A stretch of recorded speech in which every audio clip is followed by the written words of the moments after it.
This is Agent versus Lender. Let's get ready to rumble! If you're a top real estate agent, broker, lender, or coach, this is your podcast. This is Agent versus Lender.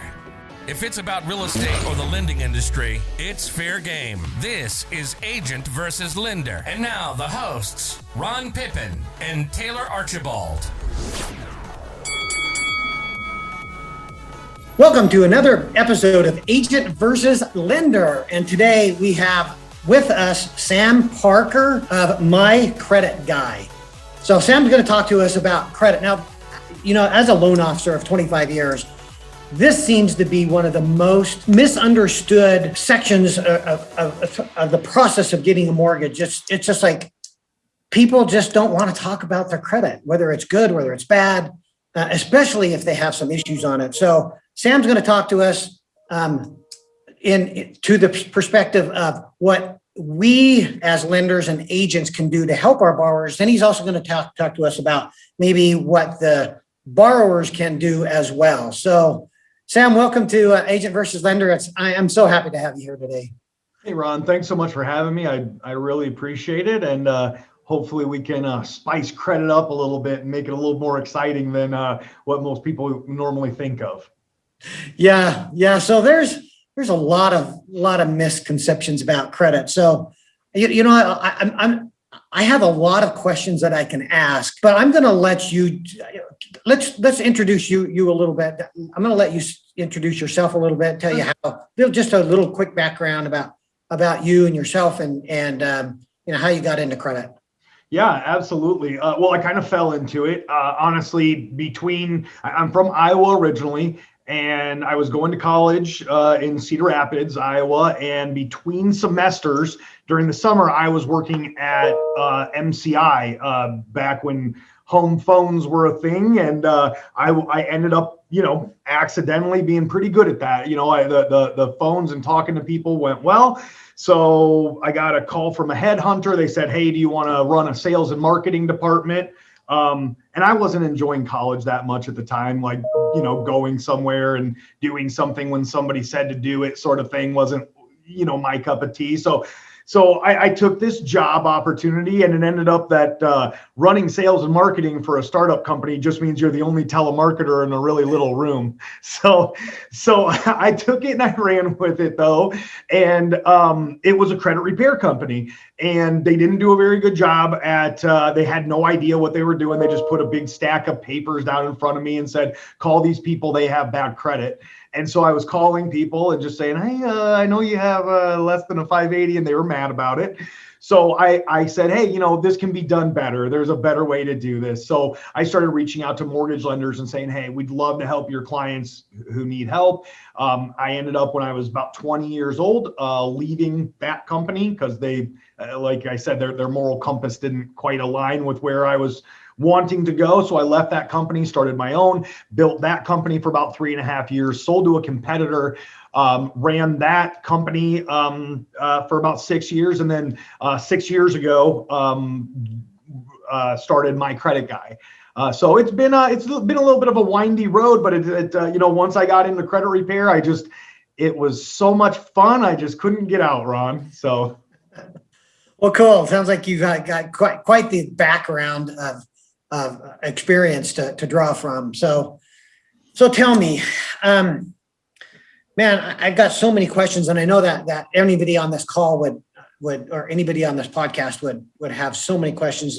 But I think one of the things is there's just some myths that are in credit. So why don't we just start out with that? What are some of the myths? What are some of the things that people think about credit that's probably just not true?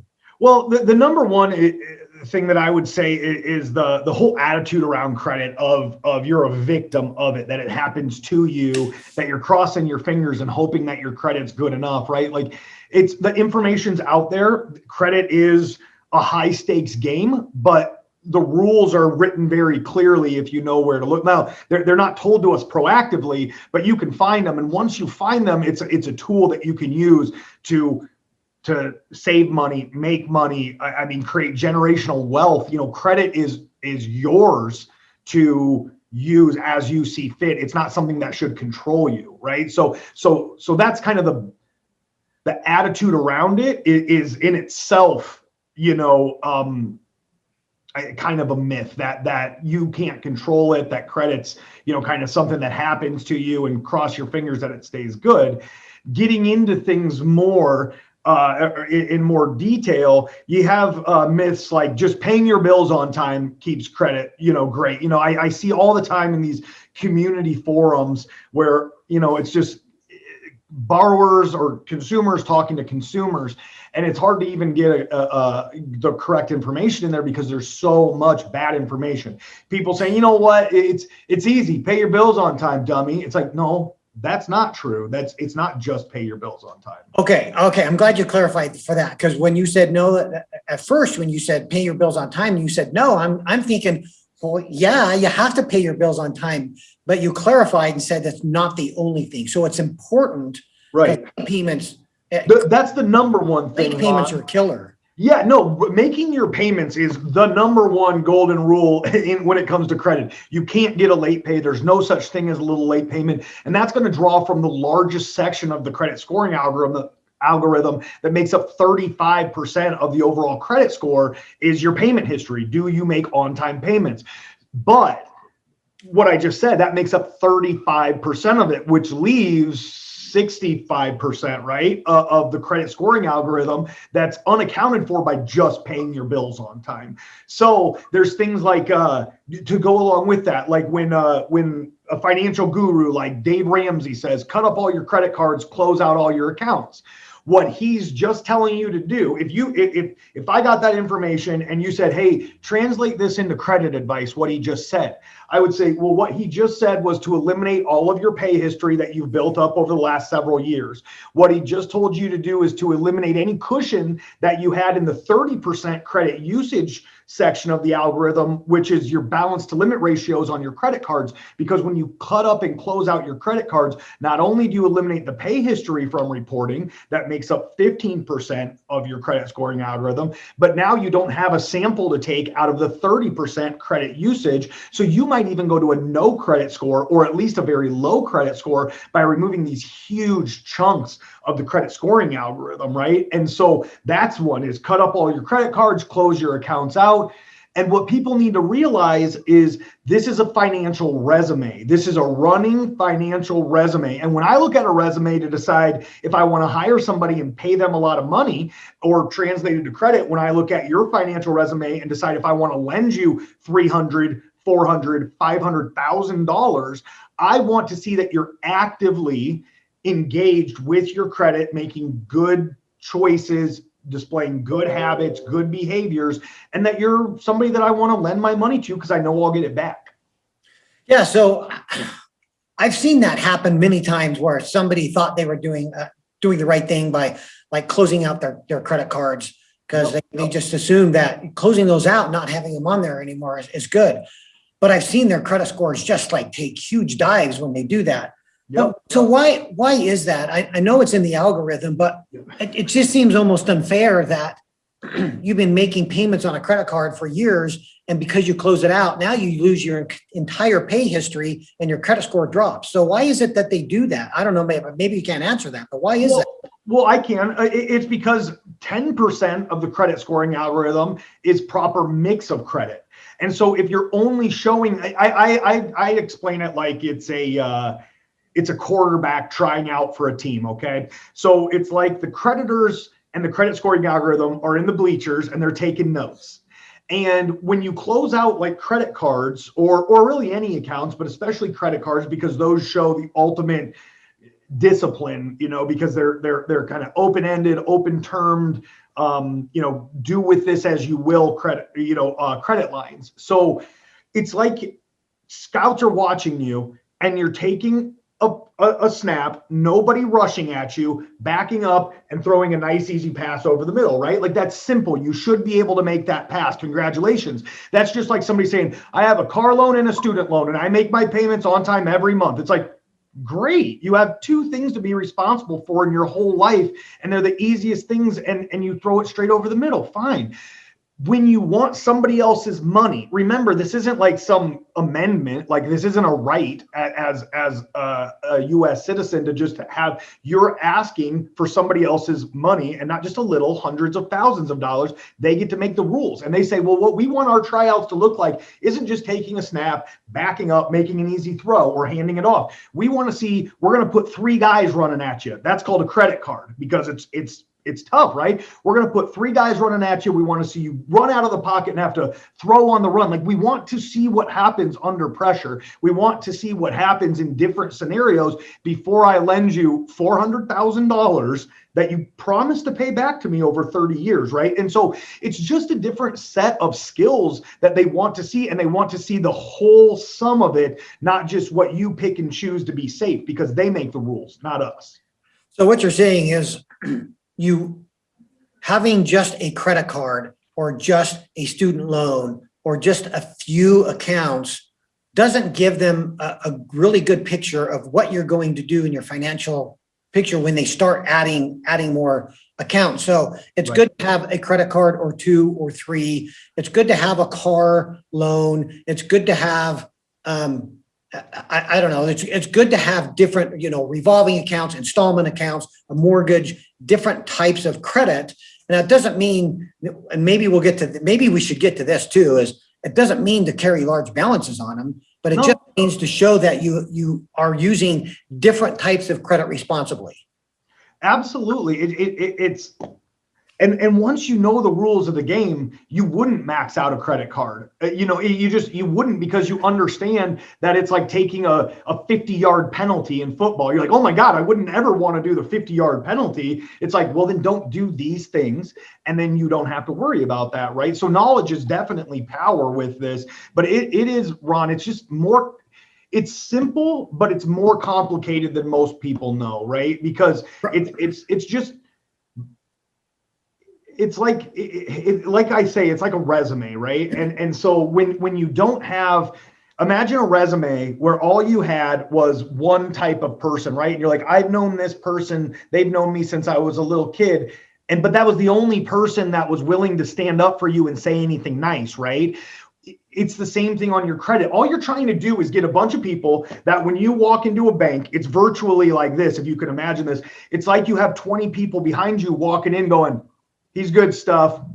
He does a good job for us. For real, you should give him some money, right? And so if you only walk into that with one person, nobody, or if those people are behind you going, don't do it. Don't do it. He hasn't paid me. He didn't pay me. Yeah, he's made some payments on time in the last couple months, but 6 months ago, that's what your payment history is doing. It's just, you want to bring as many allies with you as you can, but financially, you have to understand what you can handle too. So, if people will ask Ron, they'll say, how many credit cards is the right number of credit cards? And what I say is, and I say this reluctantly, and I got to explain it, is as many as you can handle. If you could handle 10, well, right? Like everything was paid, but people can't. And that's why there's such a thing as people saying, well, what's too many credit cards? Well, it's wherever you can't handle it, which usually ends up being around 4 or 5, is when people miss a payment or they forget something about it, or, whatever. But the real answer is, man, as many people as we could bring into the bank saying thumbs up, giving money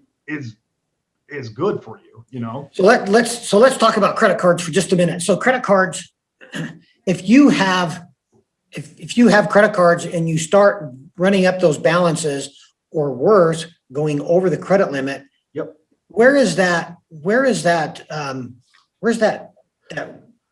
nice balance? Where is it that the credit bureaus are saying, hey, thumbs up, man, this guy's this dude or this girl is cool. They're handling everything right. So where's that balance? Great question. So first of all, just so everybody knows, that section that Ron's talking about makes up 30% or almost a third of your credit score. That's entirely up to you on how you control it. Okay.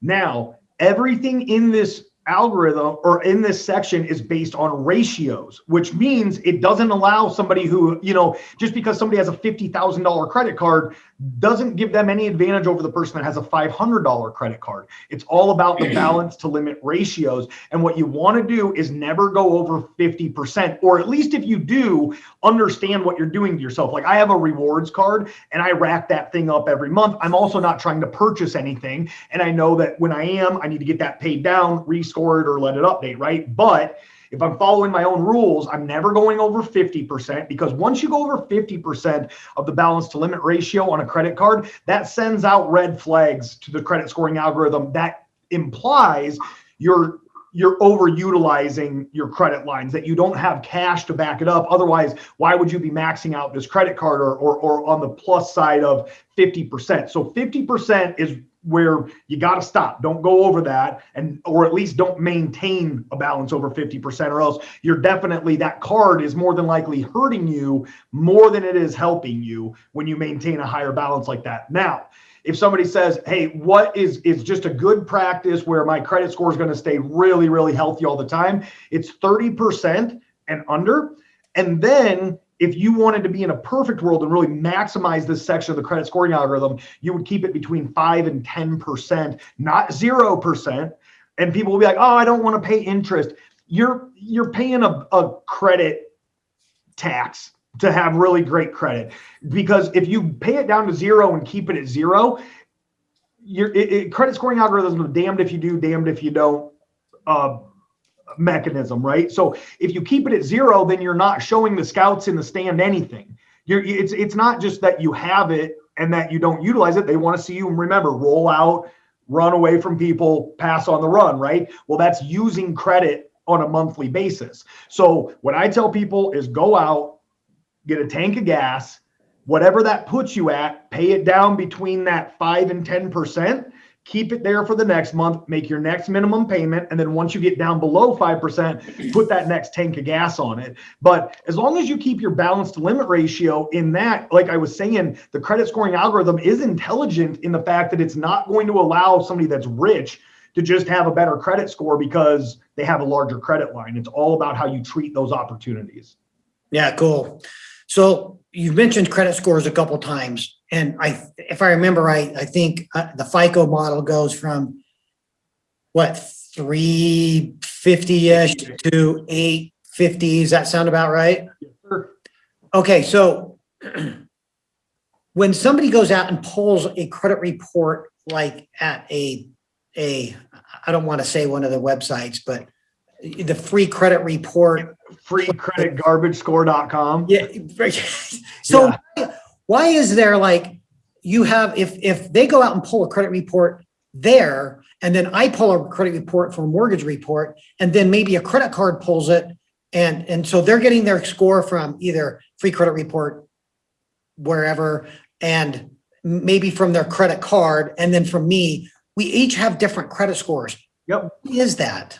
Well, you guys are all pulling from different algorithms and different models, meaning when they're pulling online, they're more than likely pulling a Vantage score as opposed to a FICO score. So fundamentally, from the very beginning, these are two different models, two different businesses, right? And they're similar in how they calculate, but they're not the same. And so that Vantage score that's used is typically going to be for like retail offers and stuff like that, not going to be your big purchases like a home. Especially, you guys are going to use FICO, and you're going to use a specific model of FICO. So what happens though, hang on. You just said a specific model of FICO. So there's multiple models in FICO that dozens. It's not just a FICO score. It's like which model in FICO as well. Yeah, there's dozens. There's dozens of FICO models even once you get into FICO, but most people aren't even seeing their FICO score. If you're getting your credit score for free somewhere or for very cheap on a monthly basis,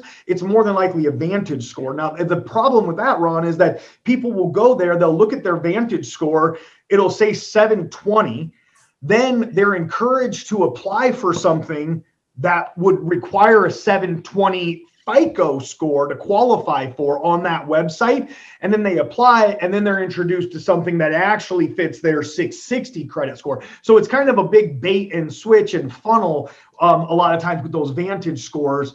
Or at least that's the domino effect that happens, whether they are really doing that intentionally, which I believe they are, or they're not. That's what happens. Client sees this credit score. They believe that with that credit score, they can qualify for a card that meets that 720. And then really they find out they're at a 680. Now, when you get over into the FICO scoring algorithm, only the mortgage lending industry is able to pull their specific credit score, right? Or they're the only ones that utilize that model. But then you got to remember there's dozens of other FICO models out there, and some are used by other industries. And in my opinion, in some cases, it just takes the pressure off of FICO, meaning that like one of the algorithms doesn't count medical collections against your credit score. One of the algorithms doesn't count paid collections against your credit score. So then they'll put out these little press releases every few years, like, and then I'll get from the industry, they'll be like, oh my God, what's going to happen with this new credit score? And I'll be like, probably nothing.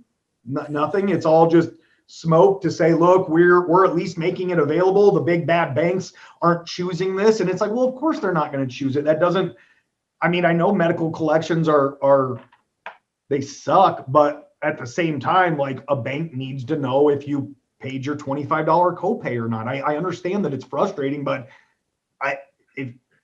and I know copays slip through the cracks too, don't get me wrong. But if you did know about it and you didn't pay it, I'm not trying to jump in line on a $1,500 payment on a monthly basis for 30 years if, you know. So anyway, it's just there's Vantage, there's FICO, and even once you get into those, there's dozens of different, you know, models and calculations in each of those. So it's tough. So also, I think before we jump off of credit scores, I think some of the reasons why we have different models we pull up different, correct me if I'm wrong, is that like mortgages weight things differently than maybe a credit card. So we want to know, did you pay your mortgage? You have a mortgage on there?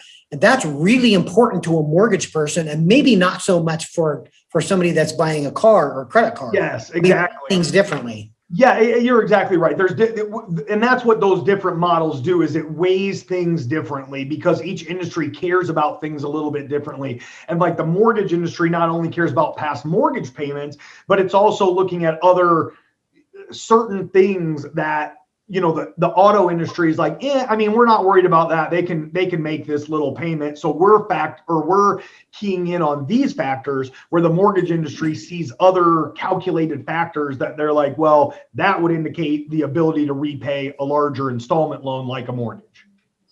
Okay, so when we pull credit, that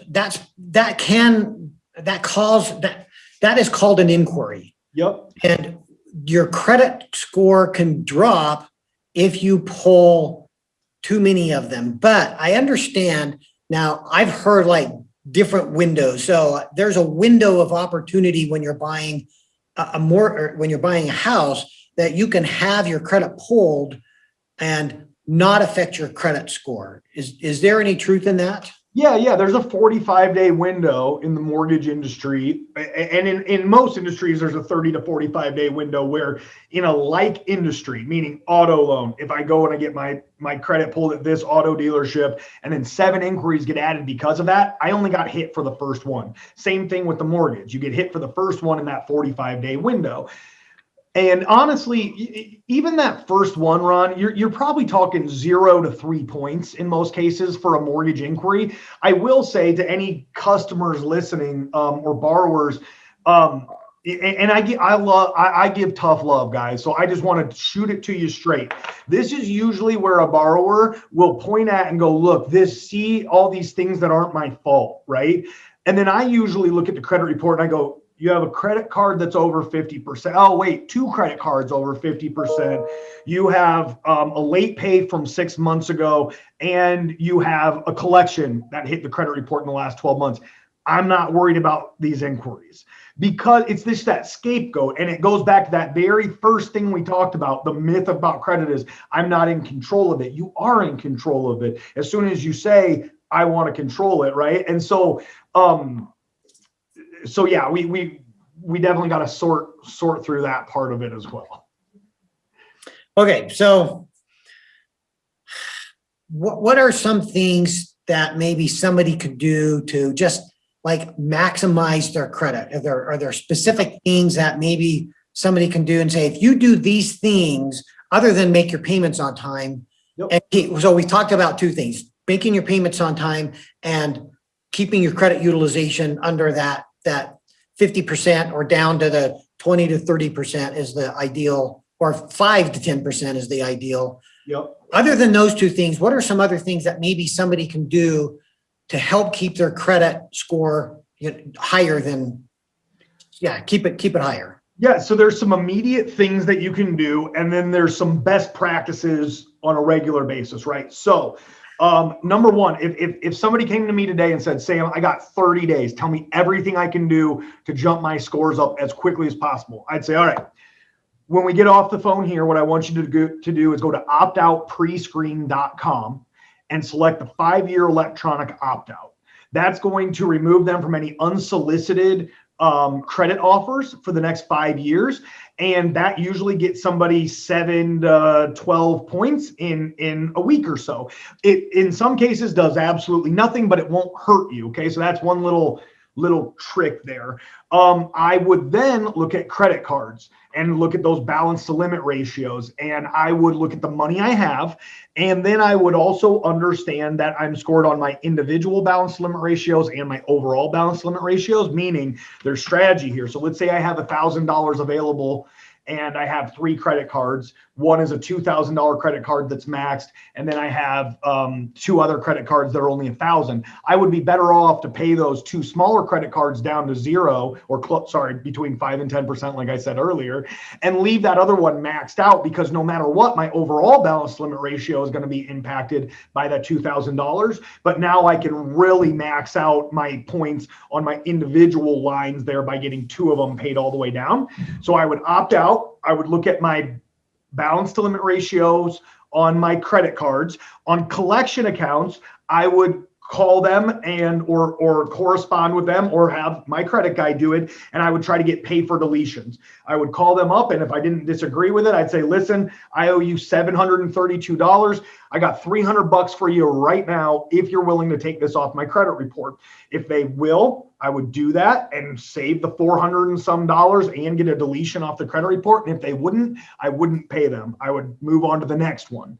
But those so I've heard this strategy before, but what I have seen is that sometimes they'll say, hey, yeah, we're going to remove it, but what they really do is just show it paid. So how do you, and there's a difference on the credit score, right? Yeah. So a client, and this is why a lot of clients say, Sam, you take care of it, because then we can cover their behinds and make sure that this just flows seamlessly, right? But a client or a borrower has to know enough to highlight certain things. So when you call up collection company guy that's going to get paid a percentage of whatever he collects from you, you have to understand that sometimes they're not being truthful. And so they'll go, yeah, we'll delete it. We'll send that out once we're done. So you have to stop for a second, and you gotta go, hey, excuse me, sir, what's your name? John Brown. Okay, John Brown. Do you have an employee number there? I just need to document some things. Okay. And what you're telling me is that on this date, February 19th, if I pay you $300 on this $726 collection, that you're saying that within 30 days, you will have this deleted from the credit report. Am I correct in that? A lot of times when you just slow down and repeat it again, they'll take that opportunity to go, no, we can't do that. The other thing that you can do is say, give it to me in writing, but I will tell you a lot of them won't. They won't give it to you in writing before the payment. And a lot of times you need this done. So what I would do is I would say, hey, if you're cool with it, I'm going to record this call. And just for my protection, because they're recording it on their end. So just say, I'm just going to record this call. So can you again repeat your name? And then I'm Sam Parker. I'm talking to you on February 19th. And what you're saying is if I pay you this, you're going to delete it. Is that correct, John? And then John, if he's being sketchy, he'll hang up on you right then. If he's not, he'll go, yes, Sam, that is correct. I'm going to, what I did say was that I'm going to submit a letter to deletion to the credit bureaus, and that usually updates within 30 to 60 days. And I'm going to go, okay, you're still giving me what I want. So just cover your butt a little bit, but there's a good chance. I mean, there's an equal chance they're going to say no. They're going to say it's against their company policy, and they're not going to do it. And if that's the case, you got to hold your horses and come back to the strategy table and see where your money's best spent. That's some really great advice. But my advice to people that are watching this, or if they're watching it on YouTube, or if they're just listening to this on a podcast, is to just call Sam. It's just like, just get that crap off your plate. Let Sam do it. It's just like, I'm telling you, trying to repair your credit. Can you do it? Sure you can. But it's just like everything else. When you're not an expert in it, it's far more difficult than you think it is. Sure.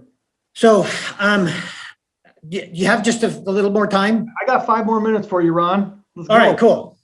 So let's talk about those that have divorce or a bankruptcy. What do they do? I mean, how does that affect credit? Does divorce itself affect credit? I don't know that it does. I think it's just maybe the effects of divorce. Bankruptcy will affect credit. So tell me how that affects credit. And then I have one more question for you too. Yeah. So I would say divorce has the potential to hurt credit worse than bankruptcy, honestly. And here's the reason why. No matter what is determined by that divorce court, meaning he owes this, she owes this, I don't have to make the payment. A divorce court does not supersede a pre-existing contract, meaning whatever financial obligations and agreements you entered into before you didn't like this person and broke up still are absolutely valid, regardless of what the judge said. Now, what the judge said is who's responsible for the payments. That other person is still responsible for these payments. You can circle back on them, sue them for contempt of court, sue them for damages, but credit-wise, that divorce decree is not going to do a thing. So what you need to do is be preemptive on this, and you need to reach out to the creditors before you guys get even, if you're upset with each other, do it as fast as possible while this is as bad as it is. And if you're cool with each other, please, this is the one place where you really need to be cool with each other, where you're getting a hold of that creditor and you're doing a true refinance out of your name and removing financial obligation. Because otherwise, no matter what happens with that, you're on the hook.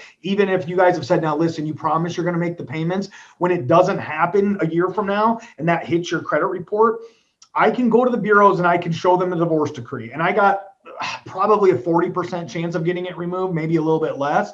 But the majority of those are going to come back and they're going to go, no, the whole purpose of a cosigner is that if that guy doesn't pay it, that girl will, or if that girl doesn't, then that girl will. Whoever your cosigner is saying, I am 100% obligated and I'm going to make sure you get your payments. They're not saying I'm 50% obligated, and they're definitely not saying I'll put my name on this so that we can get a better interest rate. But if we break up, it's not on me, right? So with a divorce, it's you got to get ahead of it, stay ahead of it. And then if it has bit you, which a lot of people it has, and they're like, well, that's too late now. That's okay. We can work through it. It's just you have to understand we can't ride the horse into this battle of this isn't mine. We're going to have to go in and say, here's what the deal was. It was a divorce. Would you please remove it from the credit report? If they say no, you're going to have to be prepared to either go to that ex and get the money from them one way or the other, or to take care of it because it's holding you back from a home loan. And then you circle back and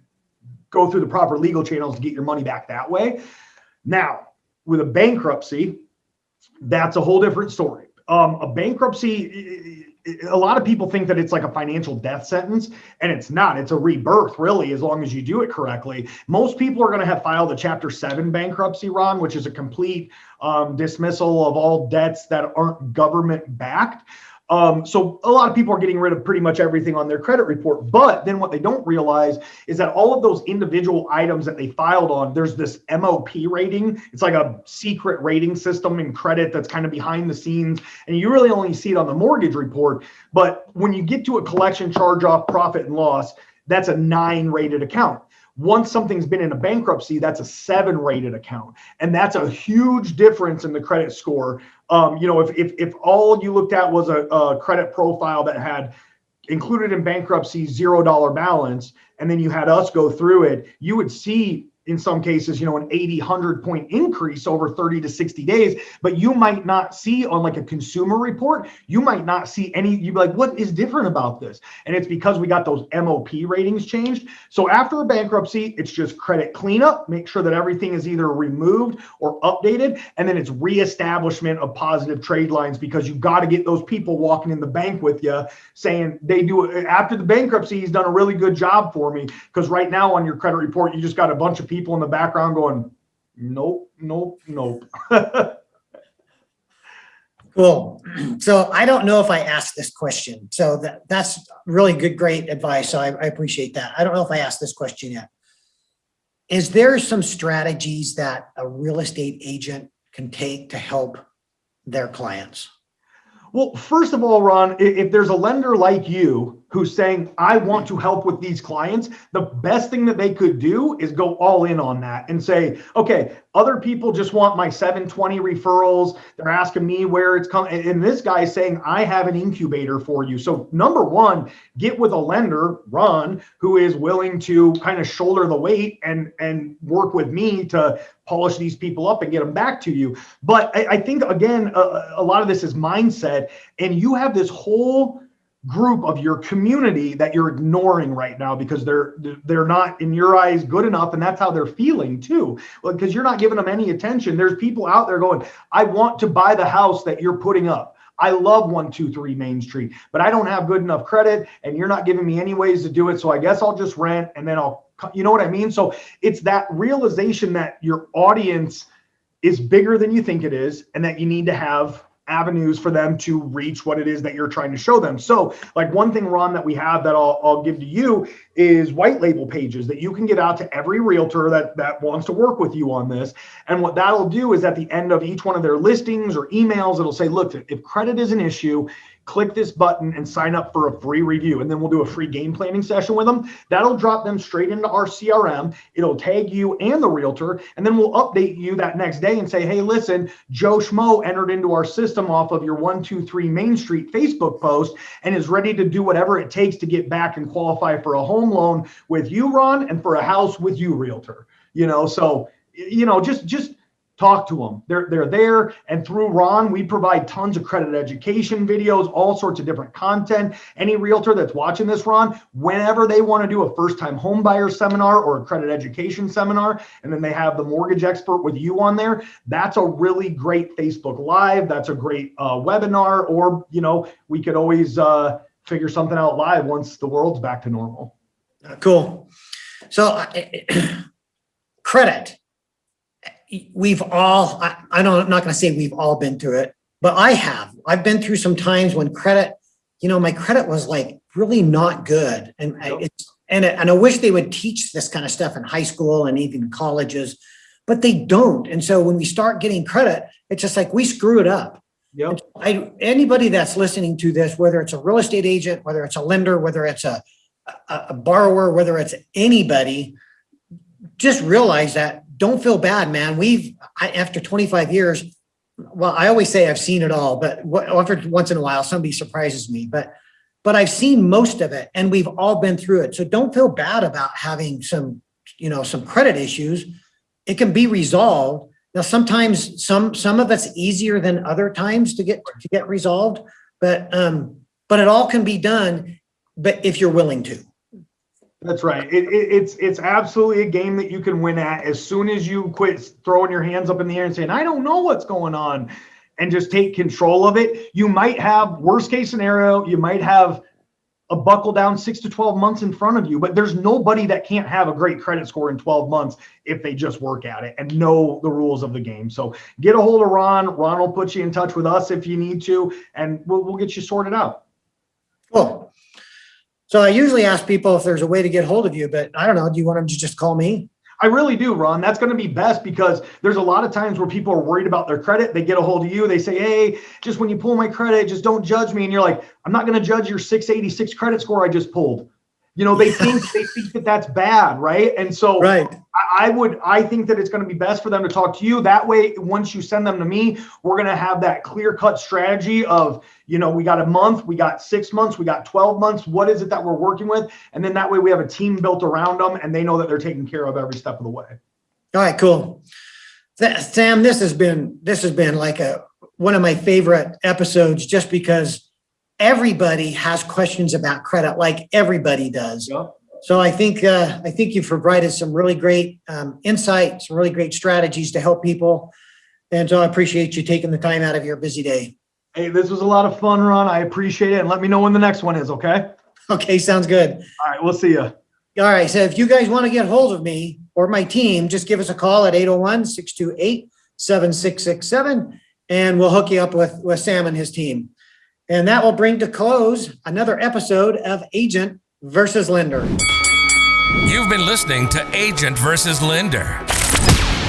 We put it all out on the table, as you can clearly tell, but that's what makes us unique. We hope you've gotten some useful and practical information from this show, and we'll be back soon. But in the meantime, hit us up on Facebook at Pippin Team or Ron Pippin, on Instagram at RonPippin9002. If you have questions or comments, email Ron at thepippinteam.com. This is Agent versus Lender, signing off.